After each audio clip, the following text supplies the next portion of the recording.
There is a kind of quiet that only broken hearts know. It's not the silence of an empty room. It's the silence that happens right after the phone call you didn't want to answer, right after the door closes for the last time, right after the diagnosis, the divorce papers, the empty chair at the table that used to be full. Maybe you know that silence tonight. Maybe somewhere along the way, life took something from you that you never got to say goodbye to properly. A dream, a version of yourself you liked better. And ever since, there's been this quiet ache sitting underneath everything else you do, underneath the smiling, the working, the showing up, a low hum of grief that never quite turns off. If that's you right now, I want you to hear something before we go any further. You are not too broken for what we're about to walk through together. In fact, and this might surprise you, the Bible was not written for people who have it all together. It was written, page after page, for people exactly like you.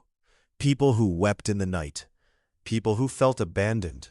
People who wondered if God had simply forgotten their address. Over the next 30 minutes, we're going to walk slowly through some of the most healing words ever written. We'll sit with ancient stories that feel strangely modern. We'll look at why your heart responds to grief the way it does. And we'll discover, verse by verse, a promise that has carried millions of people through their darkest nights. This isn't a lecture. Think of it more like sitting beside a wise old friend, someone who has read every page of this story before, someone who wants nothing more than to remind you, you are seen, you are held, and you are not walking through this alone. Let's begin. The God who notices tears. There's a verse tucked away in the book of Psalms that has quietly rescued more people than almost any other line of scripture. It comes from a man named David, a king, a warrior, a poet, but before any of that, a man who knew what it felt like to be hunted, betrayed, and heartbroken. He wrote, "The Lord is nigh unto them that are of a broken heart, and saveth such as be of a contrite spirit." Psalm 34:18. Read that slowly again. The Lord is near the brokenhearted, not far off, waiting for you to clean yourself up first, not disappointed in your tears, near, close enough to feel your shoulder shaking, close enough to hear the words you can't even say out loud. Think about what that would have meant to the people first hearing these words thousands of years ago. In the ancient world, gods were often imagined as distant, sitting on mountaintops, ruling from temples, uninterested in the suffering of ordinary people. Kings had guards between themselves and the crowds. Priests had rituals you had to complete just to be allowed near the altar. And then, here comes David, a shepherd turned king who had buried friends, lost a child, been betrayed by people he trusted. And he says, no, this God is not distant. This God moves toward broken hearts, not away from them. Perhaps you felt, at some point in your grief, like you needed to hide it, like your tears were an inconvenience to the people around you, like you had to perform fine so no one would worry, so no one would pull away. But here's the thing worth sitting with for a moment. Nowhere in Scripture does God ask you to hide your grief from Him. Quite the opposite. There's another verse, this one from Psalm 56, where David writes something almost startling in its intimacy. "Thou tellest my wanderings. Put thou my tears into thy bottle. Are they not in thy book?" Psalm 56:8. In the ancient Near East, some cultures actually used small tear bottles, tiny vials mourners would use to collect their tears during times of grief, sometimes even placed in tombs as a symbol of love and loss. David is picturing something remarkable, that God doesn't just witness his sorrow and move on. God collects it, every tear cataloged, every sleepless night recorded, nothing wasted, nothing overlooked. Why does this matter to you, sitting wherever you are right now? Because so much of what makes heartbreak unbearable isn't just the loss itself. It's the fear that it doesn't matter, that no one truly sees the weight of what you're carrying, that you'll grieve alone, quietly, and the world will simply move on without noticing. Scripture's answer to that fear isn't a tidy explanation for why bad things happen. It's something more personal. You are not invisible. Every tear has been seen. Every long night has been counted. Part 2. When Job lost everything. If anyone in Scripture had the right to ask why, it was a man named Job. Picture him for a moment, not as a character in an old story, but as a real man, wealthy, respected, generous, a father of 10 children. Then, in what feels like a single unbearable week, it all collapses. Raiders steal his livestock, fire destroys his flocks, and then, the news no parent should ever have to hear. All 10 of his children, gathered together at a family gathering, killed when the house collapsed in a storm. Job's response is one of the most human moments in the entire Bible. He tears his robe, he shaves his head, an ancient sign of deep mourning, and he falls to the ground. But listen to what he says next, because it's not what you'd expect from someone in that much pain. The Lord gave, and the Lord hath taken away.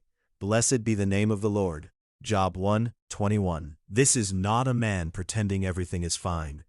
The chapters that follow show Job wrestling, weeping, and grappling with the deep questions of suffering, loss, and what it all means. Even arguing with God, asking hard questions that don't get easy answers. Job's story doesn't wrap up with a neat little bow explaining why suffering happens. In fact, that's part of what makes it so trustworthy. It doesn't pretend grief is simple. But here's what's remarkable. Throughout the entire book, God never once condemns Job for his grief, for his questions, or even for his anger. What God rebukes, later in the story, are Job's friends, the ones who show up and try to explain away his pain with tidy theological answers, insisting he must have done something to deserve it. Maybe you've had friends like that. People who, with good intentions, try to explain your pain instead of simply sitting in it with you. Maybe you've even done that to yourself, searching for some hidden reason you deserve the heartbreak, some flaw you could fix to make the pain make sense. Job's story offers something different. It doesn't explain suffering away. It simply insists that you're allowed to grieve honestly, and that God remains present through the entire process, not standing at a distance waiting for you to arrive at acceptance, but walking with you through confusion, anger, and grief itself. By the end of Job's story, there's restoration, not because Job earned it by grieving correctly, but because that's simply the character of the God he serves, a God who restores. What does this mean for you today? It means you don't have to grieve correctly. You don't have to arrive at gratitude before God will meet you. He meets you in the mess, in the torn robe, in the shaved head, in the questions you're almost afraid to ask out loud. Part 3. The Weeping Prophet. There's a book in the Bible that almost no one talks about at church, and it's called Lamentations. It was written by the prophet Jeremiah, watching his beloved city, Jerusalem, be destroyed. Everything he loved, the temple, the streets he walked as a child, the community he'd spent his whole life serving, reduced to ash and rubble. Jeremiah is sometimes called the Weeping Prophet, and Lamentations reads exactly like what it is: raw, unfiltered grief, poem after poem of a man watching everything collapse. And yet, right in the middle of this book, surrounded on every side by sorrow, comes one of the most quoted, most beloved passages in all of Scripture. It is of the Lord's mercies that we are not consumed, because his compassions fail not. They are new every morning.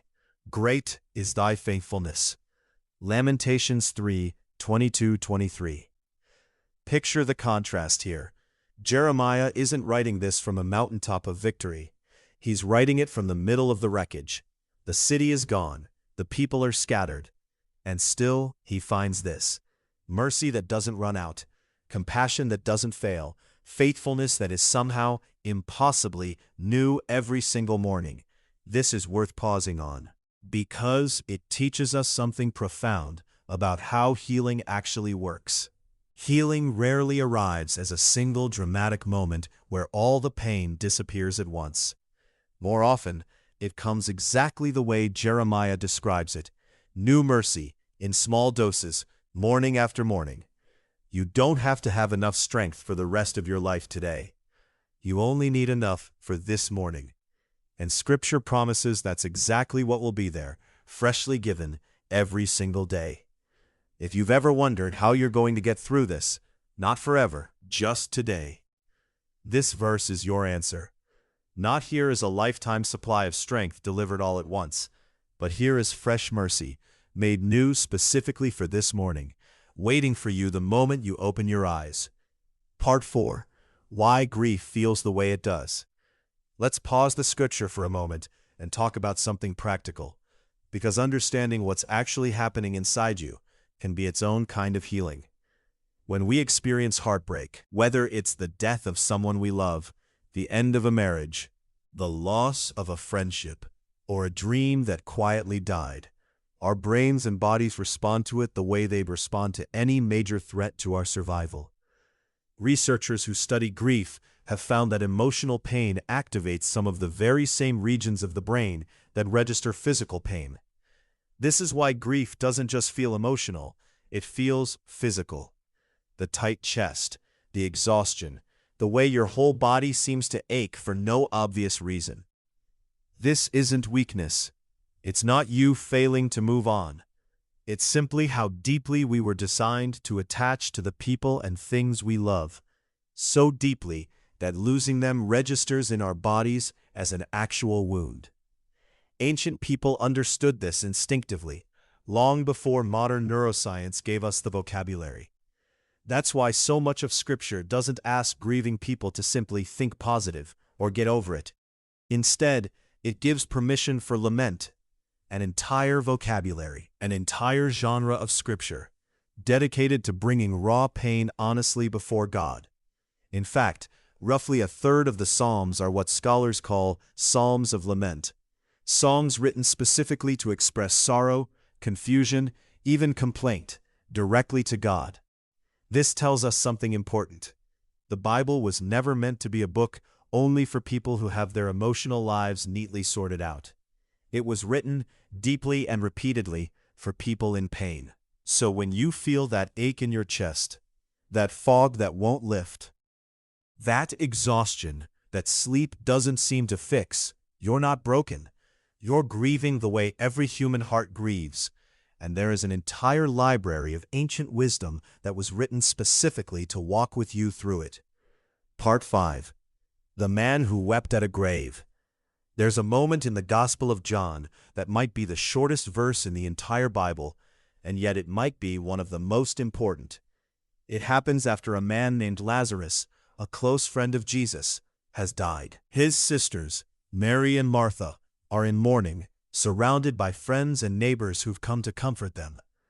Jesus arrives, and Martha runs to meet him, clearly wrestling with grief and even a hint of frustration. "Lord, if thou hadst been here, my brother had not died." Jesus doesn't lecture her. He doesn't rush her toward the miracle he's about to perform. Instead, when he sees Mary weeping, and the crowd around her weeping too, something remarkable happens. Jesus wept. John 11:35, KJV. 2 words, the shortest verse in Scripture, and yet it carries enormous weight.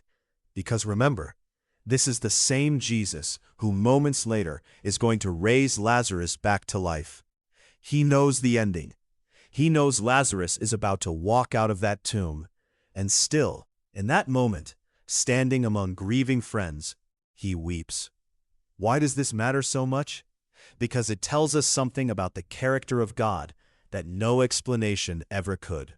God does not require you to have all the answers before he grieves with you. Even knowing the outcome, even knowing that resurrection was moments away, Jesus still entered fully into the sorrow of that moment. He didn't skip past the tears to get to the miracle. Maybe you're waiting for your own miracle right now, waiting for healing, for restoration, for answers that haven't come yet. And in the meantime, you might feel like you have to hold it together, like faith means skipping past the tears. But this moment in John's Gospel says otherwise. It says that the God who holds the miracle in his hands is also the God who weeps beside you in the waiting. You are allowed to cry even while you hope. You are allowed to grieve even while you trust. The two are not opposites. Jesus himself proved that at the grave of a friend. Part 6.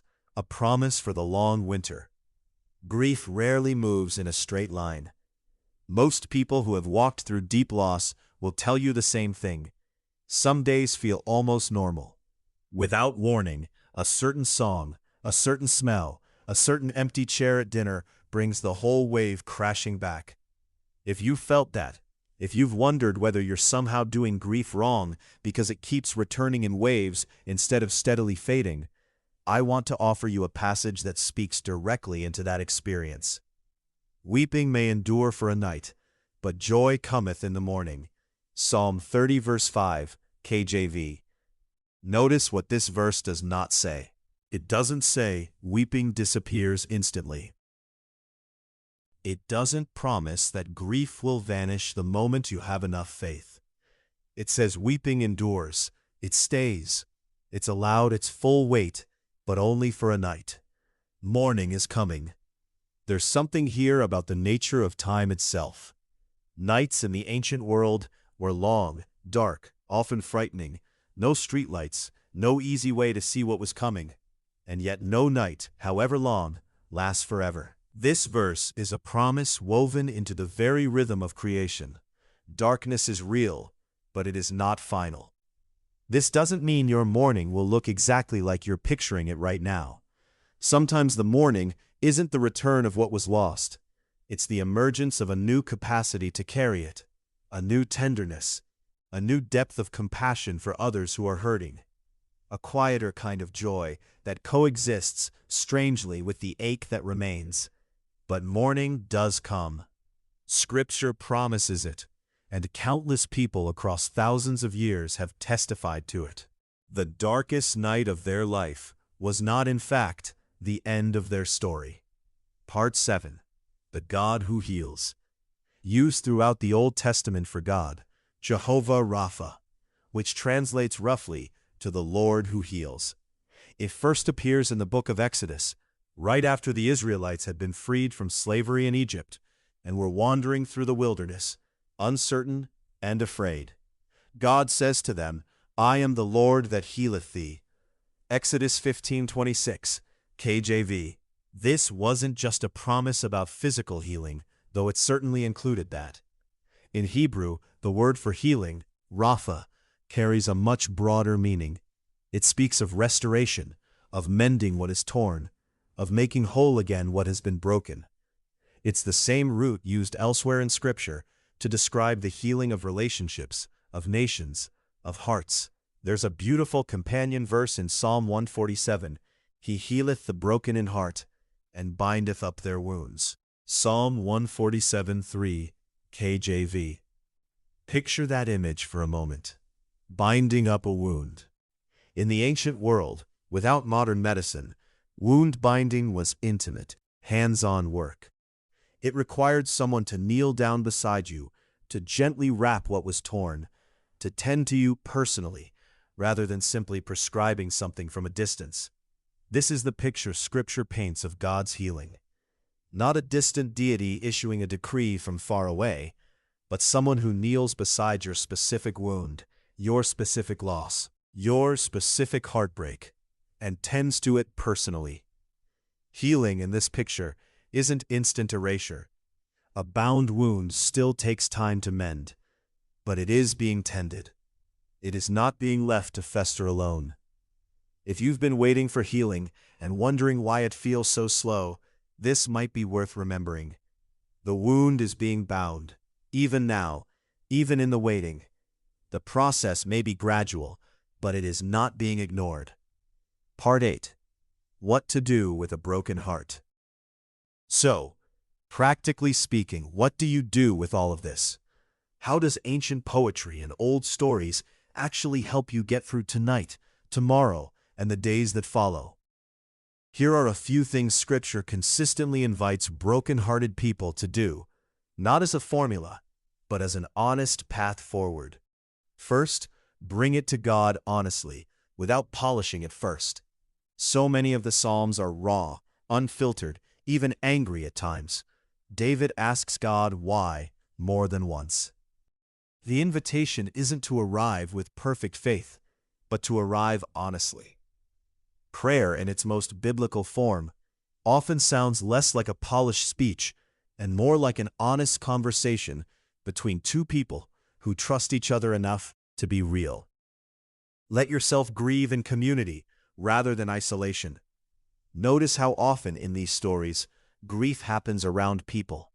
Mary and Martha, surrounded by mourners. Job's friends sitting with him, even if they eventually said the wrong things. The entire nation lamenting together in lamentations. Grief was never meant to be carried entirely alone. If there's someone you trust, let them sit with you in this, even if all you can do is sit in silence together. Third, allow for mourning, even if you can't feel it yet. You don't have to force positivity. You don't have to pretend the pain is smaller than it is. But you can hold on to the promise that this particular night, however long it feels, is not permanent. Something will shift. Some tenderness, some strength, some quiet joy will eventually return. Fourth, remember that healing is being tended, even in the silence. Like a physical wound that needs time to knit back together beneath a bandage, your heart is healing even on the days it doesn't feel like it. Healing is often invisible while it's happening. That doesn't mean it isn't happening. Closing, the morning that is coming. We've walked a long road together tonight. Through the tears of David, the wreckage of Job's life, the ashes surrounding Jeremiah, the grave where Jesus himself wept, and the ancient promise of a God who binds up broken hearts personally, patiently, tenderly. If there's one thing I hope you carry with you after these 30 minutes, it's this.